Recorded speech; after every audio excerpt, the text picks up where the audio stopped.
Immunity या प्रतिरक्षणता। Immunity का मतलब क्या है? जब भी हमारा शरीर किसी बीमारी पे पड़ता है या कोई जीवाणु हमारे शरीर पे अटैक करते हैं, जिससे हम बीमार पड़ते हैं, तो हमारा शरीर खुद ब खुद उस बीमारी के खिलाफ कार्य करता है। जो जीवाणु आया है उसे मारने का कार्य करता है। शरीर के इसी क्रिया को हम लोग क्या कहते हैं? इम्यूनिटी कहते हैं या प्रतिरक्षणता कहते हैं। प्रतिरक्षणता क्या है? ये हमारे शरीर की जो कुछ कोशिकाएं होती हैं वो जीवाणुओं के विरुद्ध कार्य करके उन्हें मारकर शरीर से बाहर निकाल देगी। तो इस घटना को ही हम लोग कहेंगे प्रतिरक्षणता। बाहर से शरीर में जो जीवाणु प्रवेश करते हैं उन्हें हम लोग पैथोजेंस कहते हैं। पैथोजेंस क्या क्या हो सकते हैं? जैसे बैक्टीरिया, वायरस, फंगस, इस तरह के कोई भी चीज जो शरीर में आकर शरीर को रोग उत्पन्न करने के हमारे लिए जो हानिकारक है उन्हें हम लोग क्या कहेंगे? पैथोजेंस कहेंगे। तो पैथोजेंस क्या है? ये बाहर से प्रवेश करने वाले जीवाणु जिससे हमारे शरीर में रोग उत्पन्न होते हैं। इन्हीं के खिलाफ हमारा शरीर जो कार्य करता है वही क्या कहलाता है? इम्यूनिटी कहलाता है। ये इम्यूनिटी जो है ये पूरे शरीर का सिस्टम, इसे हम लोग कह सकते हैं हमारा डिफेंस सिस्टम है। ये क्या है? हमारा डिफेंस सिस्टम। हमारे शरीर का डिफेंस सिस्टम को हम लोग क्या कहेंगे? इम्यूनिटी कहेंगे। डिफेंस सिस्टम कैसा है? तो डिफेंस सिस्टम के बहुत सारे चरण हो सकते हैं यहाँ पर। तो डिफेंस सिस्टम जो है, ये इम्यूनिटी जो है हमारा, ये शरीर दो रूप से इम्यूनिटी करता है। एक है जो शरीर के अंदर बचपन से या हम जब जन्म लेते तभी से हमारे अंदर इम्यूनिटी होता है, तो उस तरह के इम्यूनिटी को हम लोग क्या कहेंगे? इननेट। इननेट कहने का मतलब जो हमारे शरीर में पहले से ही है। इननेट को हम हिंदी में कह सकते हैं प्राकृतिक। और दूसरा होता है एक्वायर्ड या एडेप्टिव। एडेप्टिव अर्जित प्रतिरक्षणता। ये दो टाइप की इम्यूनिटी हमारे शरीर में होती है, इननेट और एक्वायर्ड। अब ये इननेट प्राकृतिक जो है ये कैसे हमारे शरीर में काम करती है और एक्वायर्ड कैसे हमारे शरीर में काम करता है, इसे हम लोग आगे पढ़ेंगे। जो है ये हमारे जन्म से ही हमारे पास में है। और ये क्या है? ये कोई जीवाणु जब हमारे शरीर में प्रवेश कर जाएगा उसके बाद ही एक्टिवेट होता है। पहले ये होता है, इसे जब नहीं संभलता है तब जाके इसके पास जाता है। और इननेट है, इसका जो रेस्पॉन्स होता है जब हमारे जीवाणु जब शरीर में प्रवेश करती है तो साथ ही साथ ये कार्य करता है, तो इसका इमीडिएट रेस्पॉन्स होता है। और इसे थोड़ा टाइम लगता है करने में। जब कोई हमारा इन्फेक्शन होता है शरीर में तो कुछ दिनों के बाद, घंटों के बाद ये एक्टिवेट होता है। जब इसे हम लोग क्या कहेंगे? इसे हम लोग कहेंगे ये डिलेड रेस्पॉन्स है। ये इननेट रेस्पॉन्स होता है, ये थोड़े देर के लिए कार्य करता है, शॉर्ट पीरियड के लिए कार्य करता है। ये एक बार एक्टिवेट होने के बाद में शॉर्ट पीरियड, और ये बहुत लॉन्ग पीरियड, मतलब ये लंबे दिनों तक ये हमारी रक्षा करता है, लॉन्ग पीरियड। इननेट जो होता है ये कोई खास नहीं होता, ये किसी भी तरह के जीवाणुओं को नष्ट करने में बिना सोचे समझे उसे नष्ट करता है। तो हम इसे स्पेसिफिक नहीं कहते, नॉन स्पेसिफिक है। मगर ये जो होता है स्पेसिफिक होता है, मतलब ये कुछ खास जीवाणुओं के लिए, जिस जीवाणु के लिए उत्पन्न हुआ है एक्वायर्ड इम्यूनिटी, उसी को नष्ट करेगा। ये हर तरह के जीवाणुओं को नष्ट नहीं करता है। अगर कोई एक वायरस है तो वायरस के लिए अगर उत्पन्न हो तो उसी वायरस को, खास उसी वायरस को खत्म करेगा, उसी बैक्टीरिया को खत्म करेगा। ये सब एज अ होल कार्य नहीं करता, मगर ये उस तरह का कोई भाग नहीं कर पाता है। इसे बस बाहर का कोई भी जीवाणु दिखेगा ये उसे मारने चला जाएगा। मगर ये क्या होता है? ये उसे स्पेशलिस्ट है, ये कह सकते हैं कि स्पेशलिस्ट है, ये जीवाणुओं को मारने का स्पेशलिस्ट है। ये जो इननेट इम्यूनिटी है हमारे शरीर में, जो प्राकृतिक इम्यूनिटी है, इसका अलग अलग स्टेप्स होता है। सबसे पहला स्टेप, जब कोई बाहर से जीवाणु आते हैं तो उसे क्या हमारा सामना करना पड़ता है? हमारे स्किन का सामना करना पड़ता है, क्योंकि हम हर वक्त बैक्टीरिया, वायरस, इस तरह के जीवाणुओं से घिरे हुए हैं जो हमें रोग उत्पन्न कर सकते हैं। मगर उससे रक्षा देने के लिए सबसे पहला जो लाइन, जैसे हम देखते हैं, अगर हमारे देश का देख ले तो हमारे देश का पहला लाइन ऑफ डिफेंस क्या? बॉर्डर। बॉर्डर पे जो बॉर्डर सिक्योरिटी फोर्स बीएसएफ के जवान हैं, वो किसी भी आतंकवादी को या ऐसे जो तत्व हैं जो हमारे देश को नुकसान पहुंचाते हैं, उन्हें वो अंदर ही नहीं आने देते। तो सबसे पहला जो होता है वो स्किन का काम होता है। तो ये एक तरह का फिजिकल बैरियर है।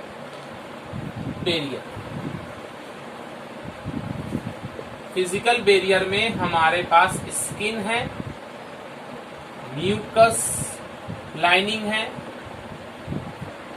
स्किन तो हमें समझ में आ ही रहा है, जब तक हमारे स्किन में कहीं कट नहीं होता है या कोई बाहर से कोई जीव जैसे मच्छर है, मच्छर काटेगा तब जाकर उसके जो जीवाणु वो हमारे शरीर में जाकर प्रवेश करेंगे। ये शरीर जो है ये अगर इंटैक्ट है, हमारा जो त्वचा है स्किन, ये अगर इंटैक्ट कहीं कटा फटा नहीं है तो बाहर से जीवाणु हमारे त्वचा के द्वारा, स्किन के द्वारा अंदर प्रवेश नहीं कर सकते। जानते हैं हमारा शरीर जो है वो पूरा का पूरा स्किन से ढका हुआ है, मगर कुछ कुछ भाग ऐसे हैं जहां पर ये स्किन नहीं है, तो वहां पर वो म्यूकस लाइनिंग जो है जो हमें बचाता है। म्यूकस का मतलब एक तरल पदार्थ है, गाढ़ा रंग गाढ़ा होता है। ये जैसे कि कुछ कुछ एरियाज हैं, जैसे कि हमारे नाक के पास में है, हमारे आंख के पास में है, ये सब एरिया में म्यूकस लाइनिंग जो है हमें जीवाणुओं से बचाता है। अब स्किन से कैसे कीटाणु या जीवाणु हमारे शरीर के अंदर जाएंगे? कभी मान लेते हैं हमारे स्किन में कहीं कट जाता है, तो कट जाने पर उस जगह का स्किन कट गया तो बाहर से जीवाणु को बहुत आसानी से अंदर जा सकते हैं, जिसे हम कहते हैं इन्फेक्शन का हो जाना। तो अगर इससे भी अगर जीवाणु जो है बैक्टीरिया बच के निकल जाए, मतलब अंदर आ जाए किसी भी तरीके से, तब हमारे शरीर में और क्या क्या है, फिजियोलॉजिकल बैरियर्स भी काम करते हैं। फिर क्या है, जैसे मान लीजिए हम कोई खाना खा रहे हैं, जब हम खाना खा रहे हैं उसमें बहुत सारे जीवाणु भी हो सकते हैं, गंदगी भी हो सकती है, पानी पी रहे उसके भी द्वारा जीवाणु हमारे पेट में जा सकते हैं। तो हमारे पेट में जो अम्ल है, अमाशय है, HCl हाइड्रोक्लोरिक अम्ल होता है, तो ये अमाशय वाला अम्ल जो है हाइड्रोक्लोरिक अम्ल, इसका पीएच मान लगभग 2 या 3 बहुत ज्यादा हाईली एसिडिक होता है। तो ये जो भी जीवाणु है अगर पेट में जाएंगे तो वो इसी तरह से मर जाएंगे। तो अमाशय में जो अम्ल होता है वो भी एक तरह का हमारा इम्यूनिटी में मदद करता है। इसके अलावा आंखों में जैसे कभी कभी बाहर से कुछ दिखते हैं आपको, आंख में कुछ पड़ जाता है कंकर या बाहर का, तो आंख में बहुत सारा पानी की तरह आंसू आने लगता है। तो आंखों में जो आंसू का आना है ये भी हमारे एक फिजियोलॉजिकल बैरियर्स के अंदर। जो लार होता है वो भी थोड़ा जो अम्लीय टाइप का होता है, जो लार होता है वो भी हमें जीवाणुओं से हमारी रक्षा करता है। तो ये हमने देखा 2 बैरियर्स होते हैं। इसके बाद हमारे पास अगर इसके बाद भी वो अंदर हमारे रक्त में मिल जाएं जो जीवाणु है, तो हमारे रक्त के अंदर में कुछ कोशिकाएं होती हैं जो इनका सामना करती हैं, बैक्टीरिया और वायरस का सामना करके इन्हें हराने की कोशिश करती हैं। सेलुलर बैरियर, सेलुलर बैरियर का मतलब है कोशिकाओं के द्वारा इम्यूनिटी कैसे कंट्रोल होती है। तो हम जानते हैं हमारे रक्त में ही सबसे एक कोशिका होती है WBC, व्हाइट ब्लड सेल्स। ये व्हाइट ब्लड सेल्स को हम इम्यून सेल्स कहते हैं, क्योंकि इसी के द्वारा जो शरीर में बाहर से जीवाणु प्रवेश करते हैं उनसे हमारी रक्षा होती है। तो WBC के अंतर्गत बहुत सारी कोशिकाएं होती है, जैसे कि न्यूट्रोफिल्स होती हैं,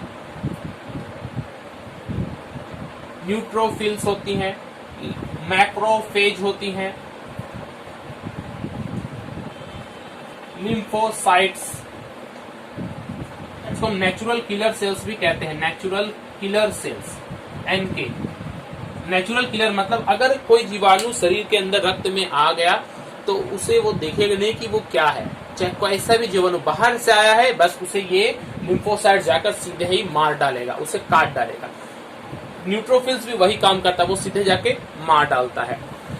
मैक्रोफेज जो है ये एक ऐसी कोशिका है जो सिर्फ मारती ही नहीं है, मारने के बाद उनका एक अंश को लेकर दूसरे कोशिकाओं को सूचित करती है, बताती है कि देखिए ये बैक्टीरिया है, ये वायरस है, जिससे भविष्य में अगर हमारे पास आए तो इसके लिए हम लोग पूरा एक मैकेनिज्म बना के रखेंगे ताकि फ्यूचर में इसके आने से ही हम लोग और ज्यादा एक्टिव हो जाए। तो इसके बारे में पढ़ेंगे मैक्रोफेज कैसे काम करता है। तो ये कोशिकाएं, इसके अलावा एक और है साइटोकाइन बैरियर। साइटोकाइन असल में एक तरह का सेल टू सेल, एक सेल से दूसरे सेल के बीच में जो बातचीत होती है, बातचीत कहने का मतलब है एक सेल दूसरे सेल को बतलाता है कि एक जीवाणु आया है, उसे कैसे मारना है, उसके लिए जो स्ट्रेटेजी बनाई जाती है, आपस में मिलकर जब ये लोग काम करते हैं तो इसके द्वारा काम करते हैं, साइटोकाइन के द्वारा। ये एक तरह का उनके बीच में फोन कॉल की तरह कार्य करता है। तो ये सेल टू सेल कम्युनिकेशन जो होगा साइटोकाइन से होगा। कैसे बताता है, जब एक कोई सेल है, कोशिका है, वो जब इन्फेक्ट हो गया, इन्फेक्ट होने के बाद में वो दूसरे कोशिकाओं को एक केमिकल मैसेज भेजता है। वो मैसेज किस रूप में जाता है, वो जाता है इंटरफेरोन के रूप में। इंटरफेरोन, ये इंटरफेरोन क्या है, ये एक तरह का केमिकल मैसेज है, वो सिग्नल है। ये सिग्नल जाने के बाद दूसरे कोशिकाओं को पता चल जाता है कि हाँ इस टाइप का एक वायरस या बैक्टीरिया आया है, उसके खिलाफ हम लोगों को रेडी होना है उसे लड़ने के लिए। तो हमने देखा इन्नेट इम्यूनिटी जो है ये 4 तरह के बैरियर से या 4 तरह के अवरोध देती है बाहर के जीवाणुओं को। सबसे पहला जो अवरोध देता है हमारा स्किन देता है। स्किन क्या करता है, बाहर के जीवाणुओं को हमारे अंदर में नहीं आने देता है। जिस भाग में स्किन्स नहीं है उस भाग में एक म्यूकस लाइनिंग, एक तरल पदार्थ का लाइनिंग होता है जिससे कि वो जीवाणु अंदर नहीं जा पाए। अगर इसके बाद भी अगर किसी कारण से हमारा शरीर के अंदर चला जाता है, जैसे खाने के द्वारा अगर हमने कोई जीवाणुओं को हम खाने के साथ साथ हमारे पेट में अगर चला गया, तो पेट में जो अमाशय में अम्ल होता है वो उस जीवाणु को मारने की कोशिश करेगा। और मुंह में जो लार होता है वो भी यही काम करता है। और आंखों में अगर कुछ पड़ जाए, कोई जीवाणु बैक्टीरिया आ जाए, इन्फेक्शन हो जाए, तो आप देखते हैं लाल हो जाता है ना बहुत, तो वो इन्फेक्शन के कारण होता है। तो वो हमारा आंसू जो होता है उसे रोकने की बहुत कोशिश करता है। इसके अलावा एक और है सेलुलर बैरियर। अगर इन दोनों से भी अगर बच के निकल जाए, स्किन से बच के निकल गया, पेट के अम्ल से बच के निकल गया, हमारे रक्त में जाकर अगर वो डायरेक्टली मिल गया है जीवाणु और बहुत जल्दी मल्टीप्लाई करता है, कोई भी जीवाणु हमारे शरीर में जाके अकेला नहीं होता है, वो एक जाएगा तो वो एक से हजारों बन जाता है।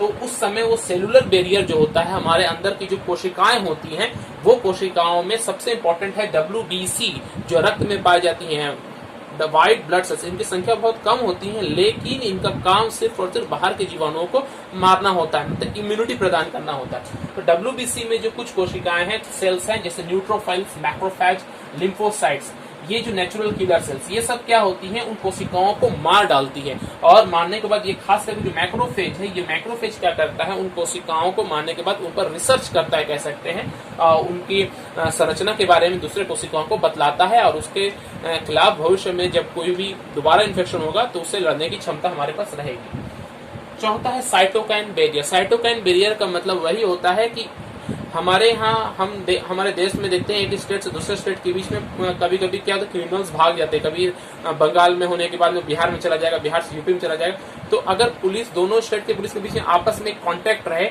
तो उसको पकड़ना बहुत आसान हो जाता है। ठीक उसी तरह से साइटोकाइन क्या है, अगर एक जगह में एक कोशिका अगर कोई वायरस या बैक्टीरिया से इन्फेक्टेड हो गई है तो वो दूसरे कोशिकाओं को मैसेज भेजता है, उसके बारे में बतलाता है कि इसके में क्या प्रोटीन्स है, कैसा है इसके संरचना, इसको कैसे मारा जाए, एक मैसेज भेजता है। तो मैसेज भेजने का जो तरीका है उसे हम क्या कहते हैं, इंटरफेरॉन कहते हैं। ये एक तरह का केमिकल सब्सटेंस है, सिग्नल है, जो दूसरे कोशिकाओं को पहले से बता देता है कि वो जो बाहर से जीवाणु है उसका संरचना कैसा है। तो हमने ये देखा इनेट के बारे में।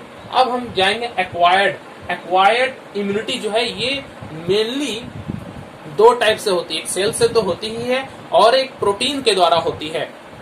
आगे एक सेल्स के द्वारा होती है। तो यहाँ पे दो तरह के मुख्य सेल्स है, जिसे हम टी सेल्स और बी सेल्स कहते हैं। ये टी और बी सेल्स की मदद से एक्वायर्ड इम्यूनिटी काम करता है। और इनके द्वारा बी सेल्स के बाद में एक प्रोटीन बनता है, प्रोटीन्स के द्वारा, जिसे हम ह्यूमरल इम्यूनिटी कहते हैं। ह्यूमरल इम्यूनिटी क्या है, तो ह्यूमरल इम्यूनिटी है प्रोटीन्स के द्वारा जो इम्यूनिटी हमें प्राप्त होती है, उसे हम लोग कहते हैं ह्यूमरल इम्यूनिटी। तो ह्यूमरल इम्यूनिटी प्रोटीन्स, कैसा प्रोटीन्स होता है, तो मेनली एंटीबॉडीज होता है। ये एंटीबॉडी कौन बनाते हैं, ये बी सेल्स बनाते हैं। और ये एंटीबॉडी अगर बन जाए हमारे शरीर में किसी जीवाणु के खिलाफ, तो वो जीवाणु को वो रहने नहीं देगा। तो हमारा मेन मकसद है एंटीबॉडी को ही बनाना। जब भी कोई बाहर से इन्फेक्शन होता है तो वो इस तरह के बैरियर्स को पार करने के बाद में वो एक्वायर्ड इम्यूनिटी अगर हो जाए, हमारे शरीर में एंटीबॉडी आ जाए, तो उस तरह के जीवाणुओं को हम और रहने हमारे शरीर में वो नहीं देगा, उससे बाहर निकाल देगा। तो ये फाइनल है एंटीबॉडी। अब ये एंटीबॉडी बनता कैसे है, इन दोनों के बीच में क्या होता है, एक रिलेशन होता है। इनेट और एक्वायर्ड इम्यूनिटी अलग अलग नहीं है, ये दोनों मिलकर काम करते हैं।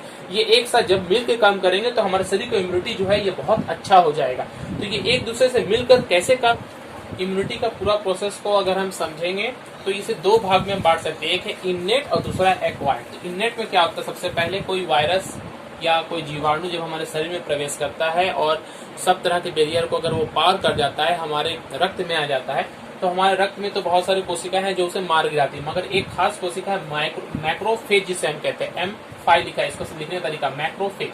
ये मैक्रोफेज क्या करता है, इस वायरस को जो भी आया है, इस वायरस को पहले इसे इनगल्फ यानी कि खा जाएगा, यहाँ से इसे अंदर अपने ग्रहण कर लेगा और खा जाएगा इस जगह से। और खाने के बाद ये जो क्रिया होती है इसे हम क्या कहते हैं, फैगोसाइटोसिस कहते हैं। याद रखेंगे, जीवाणुओं का जब कोई भक्षण करता है, उसे खा जाता है, तो उसे हम लोग कहते हैं फैगोसाइटोसिस को, जीवाणु को खाने की क्रिया सेल्स के द्वारा। अब ये मैक्रोफेज सिर्फ खाएगा नहीं, खाने के बाद उसके कुछ अंश को या टुकड़े को वो बाहर शो करेगा, दिखाएगा। तो ये बाहर में जो ये है, हम इसे एंटीजेंस कहते हैं।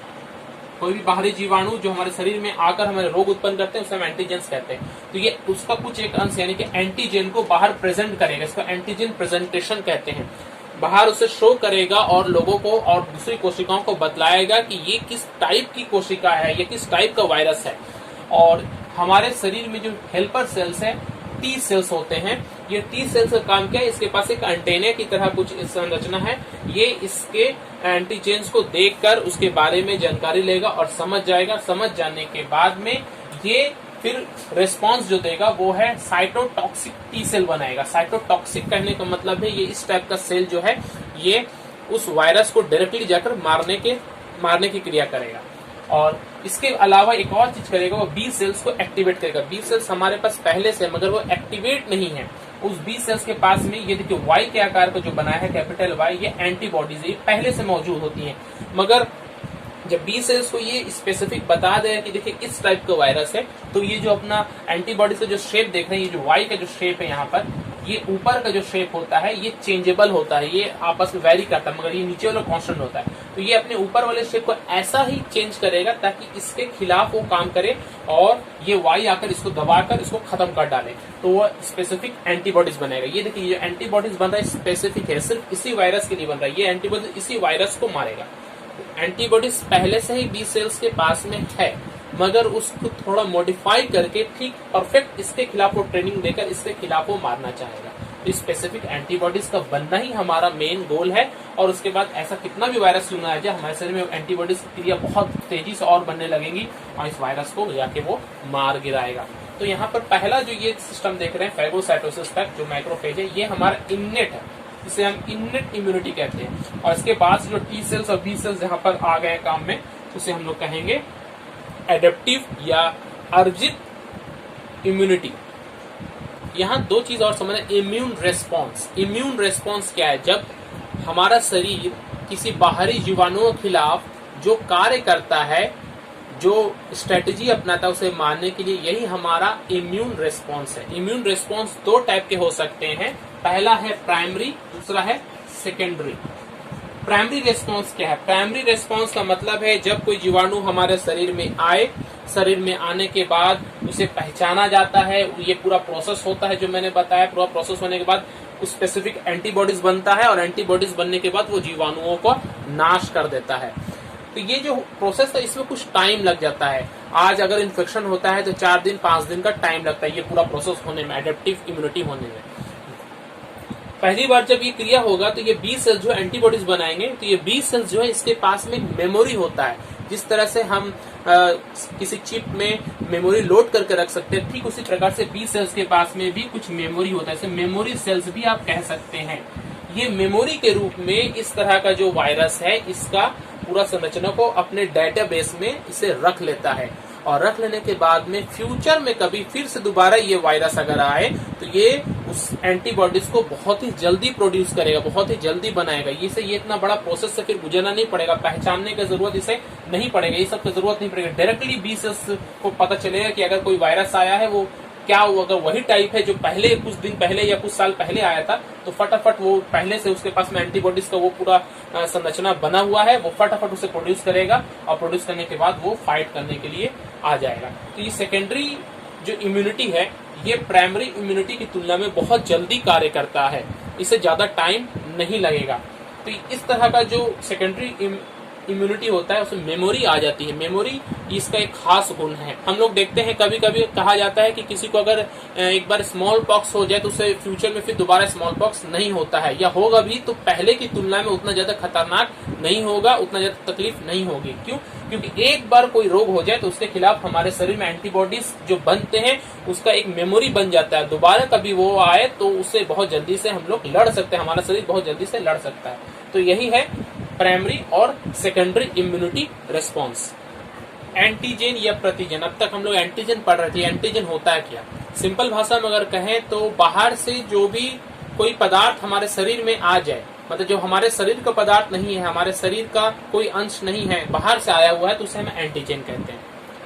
उसमें स्पेसिफिक क्या होता है कि अगर इस टाइप का जो पदार्थ है वो हम हमारे शरीर के इम्यून सिस्टम को प्रेरित करता है, मतलब हमारे इम्यून सिस्टम को बताता है कि ये जो है बाहर से आया हुआ पदार्थ है, ये हमारे शरीर के लिए हानिकारक है, इसलिए इसे हम लोग क्या कहते हैं, विषैले पदार्थ, टॉक्सिन्स। टॉक्सिन का मतलब जहर सिर्फ नहीं होता है, जो हमारे शरीर के लिए हानिकारक हो उसे हम लोग टॉक्सिन कह सकते हैं। तो इम्यून सिस्टम को प्रेरित करने वाले विषैले पदार्थ को एंटीजेंस कहते हैं। ये क्या होते हैं, तो बाहर का कोई भी पदार्थ, जैसे कोई भी रोगाणु है, बैक्टीरिया है, वायरस है, वो खुद एंटीजन होंगे, या उनके शरीर का जो कोई भी एक अंश, कोई भी एक टुकड़ा, उसे हम लोग क्या कह सकते हैं, एंटीजेंस कहते हैं। ये एंटीजेंस क्या होता है, असल में एक तरह का प्रोटीन्स होता है, क्योंकि जो शरीर जो है उनका, जीवाणुओं का, वो प्रोटीन से ही बना हुआ है। उनका डीएनए हो सकता है, उनका आरएनए हो सकता है, उनके शरीर के बाहर में जो कवर होता है, आप जैसे कोरोना वायरस को भी अगर देख ले तो उसके शरीर के बाहर में इस तरह का जो स्पाइक्स होता है, इसे ही हम लोग एंटीजेंस के रूप में जानते हैं। अगर इस टाइप का एंटीजन हमारे शरीर के अंदर प्रवेश करे तो हमारा शरीर उसे पहचानेगा कि इस टाइप का तो प्रोटीन हमारे शरीर में कहीं है नहीं, तो ये जरूर बाहर से आया है।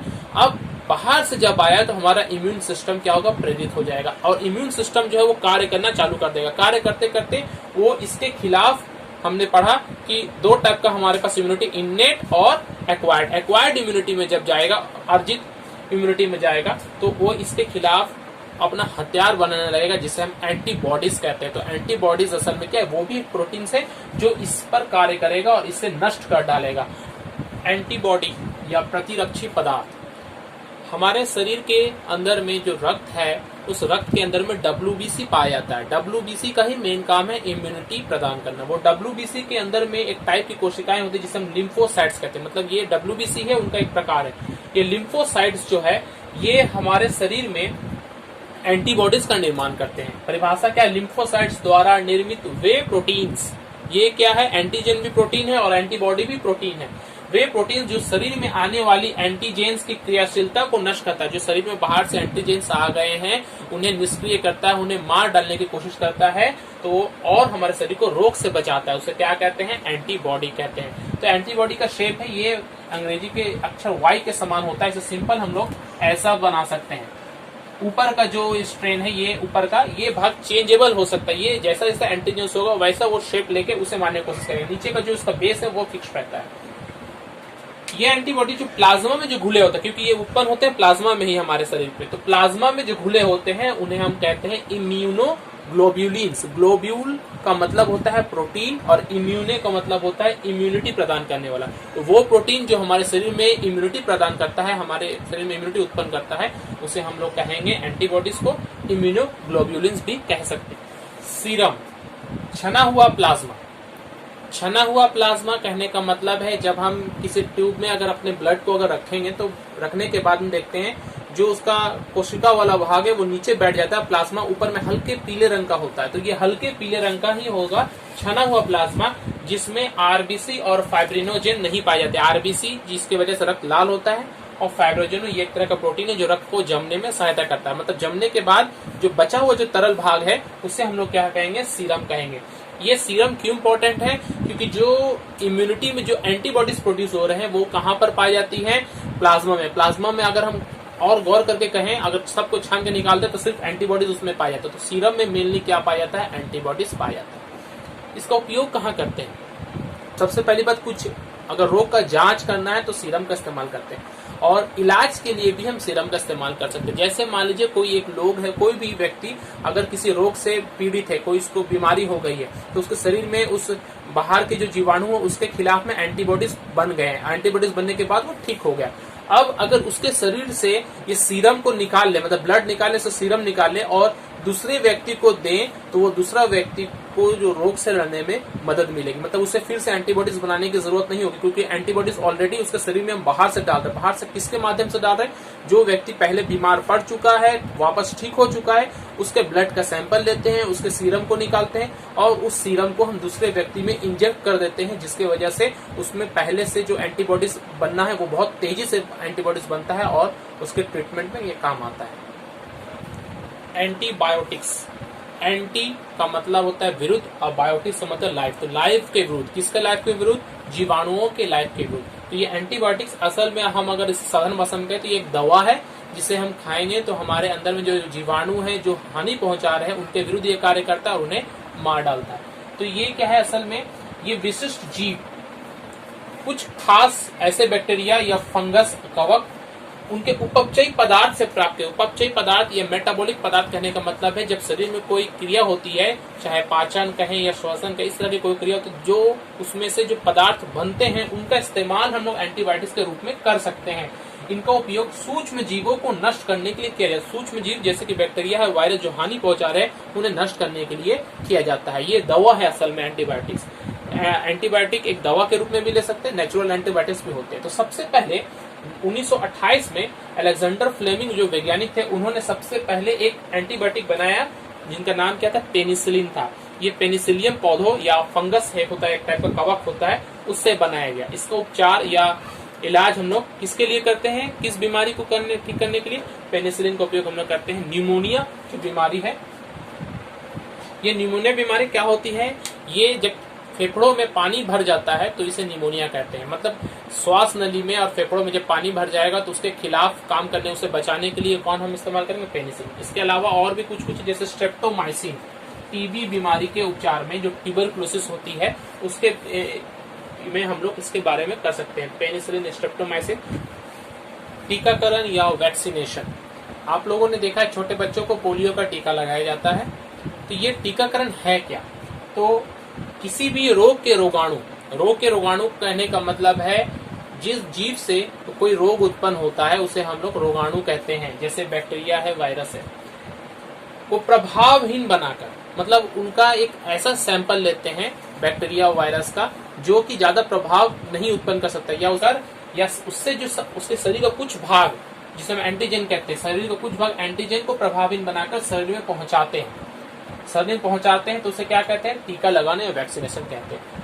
प्रभावहीन इसलिए बनाते हैं क्योंकि अगर वो शरीर में हम उसको डाल रहे हैं, जानबूझकर हम डाल रहे हैं कोई रोग के रोगाणु को, अगर वो पूरा पावरफुल रहे तो शरीर में वो पहले से फिर रोग उत्पन्न कर डालेगा। तो हम माइल्ड टाइप लेते हैं, उसको हम लोग बोलते हैं टीका लगाना कहते हैं। होता क्या प्रोसेस, जब उस तरह का कोई जीवाणु शरीर के अंदर में जाता है तो हमारे शरीर का इम्यून सिस्टम उसके खिलाफ काम करके उसके विरुद्ध एंटीबॉडीज बना लेता है। और जब कभी फ्यूचर में वो रोग वो जीवाणु अटैक हमें करेगा तो पहले से हमारे शरीर की कोशिकाओं में उसकी मेमोरी है, क्या है, एंटीबॉडीज बना हुआ हमारे शरीर के अंदर में। तो ये एंटीबॉडीज उसके खिलाफ में काम करके उसे हमें रोग होने से बचा डालेगा। तो सबसे पहला जो वैक्सीनेशन है ये 1798 ईस्वी में 1798 में एडवर्ड जेनर ने उत्पन्न किया था। ये इंग्लैंड के रहने वाले एक डॉक्टर थे। इन्होंने किस चीज का टीकाकरण किया था, सबसे पहले स्मॉल पॉक्स का टीकाकरण किया था। स्मॉल पॉक्स, चेचक जिसे हम लोग कहते हैं, तो चेचक का सबसे पहले किस रोग का टीकाकरण किया गया, स्मॉल पॉक्स का। किसने किया, एडवर्ड जेनर ने।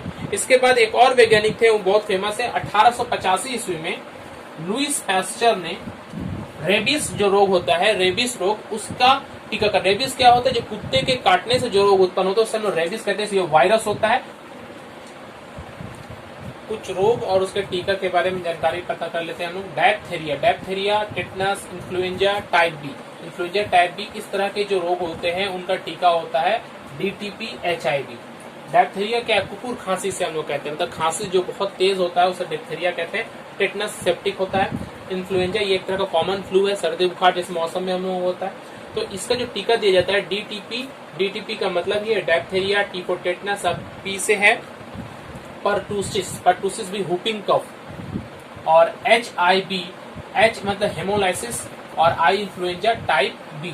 हेपेटाइटिस B ये लिवर का रोग होता है, जिसे लिवर बढ़ जाता है, लिवर कार्य करने की क्षमता कम हो जाती है, तो इसके लिए टीका हेपेटाइटिस B का ही टीका दिया जाता है। स्मॉल पॉक्स एंड TB, इसके लिए जो टीका है एक साथ मिलाकर है BCG। ये BCG शॉर्ट फॉर्म है। ये BCG का जो टीका है ये इन दोनों रोग से बचने के लिए दिया जाता है। पोलियो का टीका और ड्रॉप्स दोनों हम लोग देखते हैं बच्चों को दिया जाता है, खास करके 0 से मतलब जन्म से लेकर 5 साल तक के बच्चों को खास करके दिया जाता है। ये सब टीका दिया जाता है। एक्टिव एंड पैसिव इम्यूनिटी दो टाइप से शरीर में उत्पन्न की जा सकती है। पहला, अगर जब हम टीका लगाते हैं तो टीका लगाने के बाद हमारा शरीर खुद उस रोग के खिलाफ एंटीबॉडीज उत्पन्न करता है, तो उसे हम लोग कहते हैं एक्टिव इम्यूनिटी। पैसिव इम्यूनिटी में क्या है, किसी दूसरे व्यक्ति या किसी पशु के शरीर में ये एंटीबॉडीज उत्पन्न होती है, वहां से एंटीबॉडीज को हमारे रक्त के अंदर में प्रवेश करा जाता है, तो ये है पैसिव इम्यूनिटी। एक्टिव इम्यूनिटी जो है ये पैसिव इम्यूनिटी से ज्यादा कार्यशील है, ये ज्यादा परिमाण में एंटीबॉडीज उत्पन्न करता है। और पैसिव इम्यूनिटी जो है ये जल्दी काम करता है मगर शॉर्ट रेंज है, मतलब कुछ दिनों के लिए है ये एक्टिव होता है। मगर एक्टिव जो है चूंकि हमारे शरीर के अंदर मेमोरी सेल्स होते हैं, ये बहुत दिन तक एक्टिव इम्यूनिटी शरीर में काम करता है। तो पैसिव इम्यूनिटी सबसे पहले 1890 ईस्वी में एमिल बेहरिंग, उन्होंने पशुओं से टेटनस, एक मनुष्य से दूसरे मनुष्य में जो डायप्थेरिया है, वूपिंग कफ जिसे हम लोग कहते हैं, इन दो रोगों का पैसिव इम्यूनिटी के द्वारा ट्रीटमेंट वो लोगों ने, एमिल बेहरिंग ने बताया। टेटनस पशुओं में जो एंटीबॉडीज बन गए टेटनस के विरुद्ध, उसे किसी मनुष्य के शरीर में प्रवेश कराया, और किसी दूसरे मनुष्य में जो एंटीबॉडीज बने डायप्थेरिया के खिलाफ, उसे किसी दूसरे व्यक्ति के शरीर में प्रवेश कराया। तो यहाँ पर पैसिव में देख रहे हैं दूसरे से एक दूसरे व्यक्ति को दिया जा रहा है, और एक्टिव में खुद हमारे शरीर के अंदर में ये उत्पन्न हो रहा है।